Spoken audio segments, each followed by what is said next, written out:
അന്ധവിശ്വാസത്തിന് നല്ല വളക്കൂറുള്ള മണ്ണാണ് ഇന്ത്യ.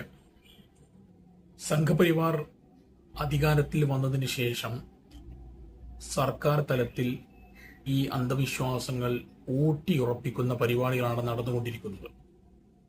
നിരവധി ഉദാഹരണങ്ങൾ നമ്മുടെ മുന്നിലുണ്ട്. ഞാനിവിടെ പരാമർശിക്കുന്നത് കഴിഞ്ഞ ദിവസം ഉണ്ടായ ഒരു സംഭവമാണ്.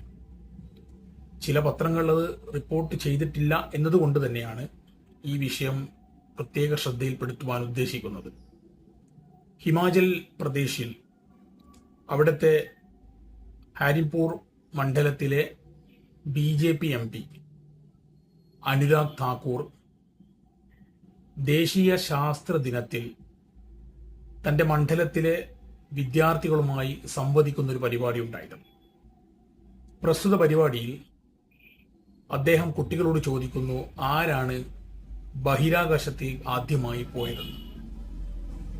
കുട്ടികൾ ഉത്തരം പറയുന്നു, നീൽ ആംസ്ട്രോങ് എന്ന്. യഥാർത്ഥത്തിൽ യൂറി ഗഗാറിനാണ്. നീൽ ആംസ്ട്രോങ് ചന്ദ്രനിലേക്കാണ് ആദ്യം പോയത്. ഏതായാലും ഈ രണ്ട് ഉത്തരമല്ലാതെ മറ്റൊരു ഉത്തരം കുട്ടികൾക്ക് പറയാൻ സാധ്യവുമല്ല.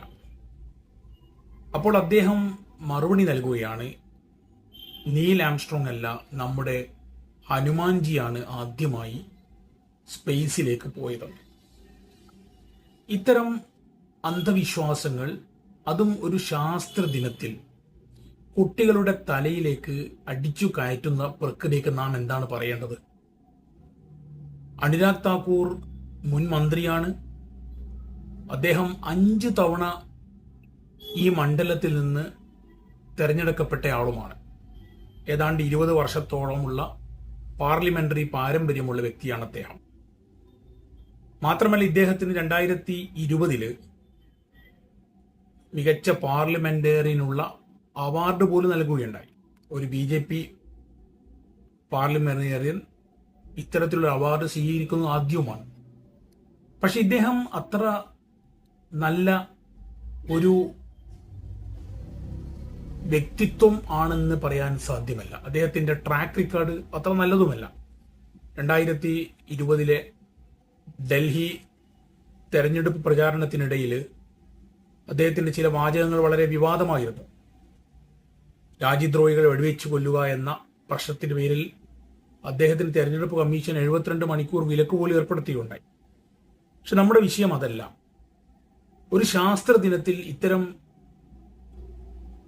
ശാസ്ത്രവിരുദ്ധമായ കാര്യങ്ങൾ കൊച്ചുകുട്ടികളുടെ തലയിലേക്ക് ഇട്ടുകൊടുക്കുക എന്നത് ഒരിക്കലും സ്വീകാര്യമായ കാര്യമല്ല.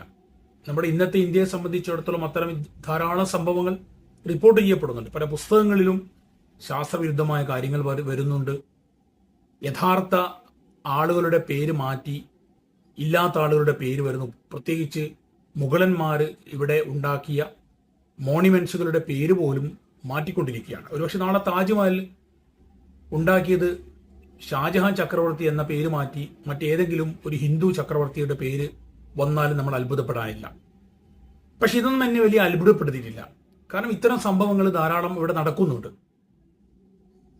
ഹിന്ദു മഹാസഭയുടെ നേതാവും സംഘപരിവാറിന്റെ വലിയ ഗുരുവുമായി കണക്കാക്കപ്പെടുന്ന വീര സവർക്കർ എന്ന് അവർ വിശേഷിപ്പിക്കുന്ന സാക്ഷാൽ സവർക്കർ ആൻഡമാനിലെ സെല്ലുലാർ ജയിലിൽ കഴിയുന്ന ഘട്ടത്തിൽ ബുൾബുൾ പക്ഷിയുടെ ചിറകിലേറി അദ്ദേഹം ഇന്ത്യ മുഴുവൻ സഞ്ചരിച്ചിരുന്നു എന്ന ഒരു പച്ച നുണ, അല്ലെങ്കിൽ നമുക്ക് കേട്ടാൽ വിശ്വസിക്കാൻ പോലും പറ്റാത്ത അത്തരത്തിലുള്ള നുണ കർണാടകയിലെ 8ാം ക്ലാസ് പാഠപുസ്തകത്തിൽ എഴുതി ചേർത്ത ഒരു ഭരണകൂടം BJP ഭരണകൂടമായിരുന്നു. പ്രധാനമന്ത്രി പോലും അത്തരത്തിലുള്ള കാര്യങ്ങൾ പരാമർശിക്കാറുണ്ട്, ശാസ്ത്രവിരുദ്ധമായ കാര്യങ്ങൾ. ഞാൻ ഓർക്കുന്നത് 2014 റിലയൻസ് ഫൗണ്ടേഷന്റെ ഒരു ആശുപത്രി ഉദ്ഘാടനം മുംബൈയിൽ നടന്നപ്പോൾ അതിൽ പങ്കെടുത്തുകൊണ്ട് പ്രധാനമന്ത്രി നരേന്ദ്രമോദി പ്രസംഗിക്കുകയുണ്ടായി. മഹാഭാരതത്തിലെ കർണന്റെയും അതുപോലെ തന്നെ ലോർഡ് ഗണേഷിന്റെയും വ്യത്യസ്തമായ ജീവിതത്തെക്കുറിച്ച് പറഞ്ഞുകൊണ്ട് അവർ ജനിച്ച രീതികൾ, അത് ഒന്ന് ജനറ്റിക് സയൻസിന്റെ ഒരു ഉദാഹരണമാണ്. ജനറ്റിക് സയൻസ് പൗരാണിക ഇന്ത്യയിൽ ഉണ്ടായിരുന്നു എന്നതിന്റെ ഉദാഹരണമാണ് കർണന്റെ ജനനം എന്ന് പറഞ്ഞു അദ്ദേഹം. പിന്നീട് പറഞ്ഞു, ഒരു മനുഷ്യന്റെ ബോഡിയിൽ ഒരു ആനയുടെ ശിരസ്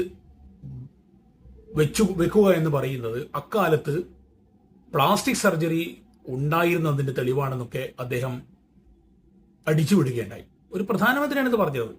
ഇത് ഏതാണ്ട് 11 കൊല്ലം മുമ്പാണ്, 2014 സംഭവം. അപ്പൊ ഇത്തരം കാര്യങ്ങൾ നമ്മുടെ നാട്ടിൽ ധാരാളം നടന്നുകൊണ്ടിരിക്കുന്നു.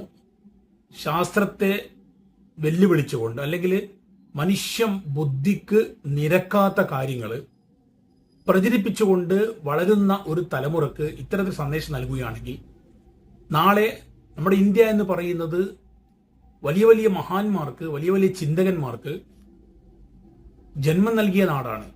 ആ നാട്ടിനെ കുറിച്ച്